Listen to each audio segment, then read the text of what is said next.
al'ummar Yobe, kuna da babban ɗan takara a jihar Yobe, kuma mutumin kirki wanda ya san daraja ta mutane, wanda ya taɓa riƙe mukami a Najeriya. Kowa ya ga irin ƙoƙarin da ya yi da irin tallafawa marasa ƙarfi da gajiyayyu da ya yi a lokacinsa.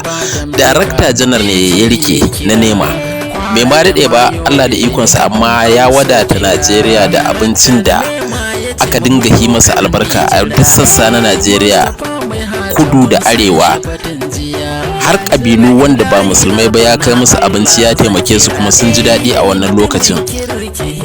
Shine Alhaji Mustapah ibn Yunusa mai Hajja. Ku ba shi haɗin kai da goyon baya, domin in Allah ya taimake mu za mu samu gwamna na gari, haziƙin gwamna mai tausayin talakawa. Hakika muna masa kyakkyawan zato.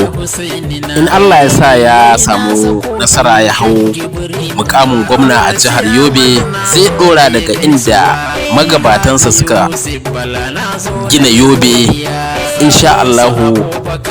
Hakika ba mu rasa komai ba a Yobe, amma za mu sake samun ci gaba yayin da ya zo, sakamakon kowa da irin baiwar da Allah ya hore masa.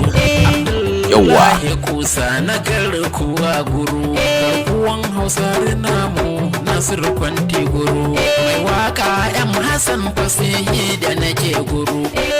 Mustapah mai Hajja shi ma mutumin guru, babanmu muna yaba ma, rabbana ya taya ma. 0703168140.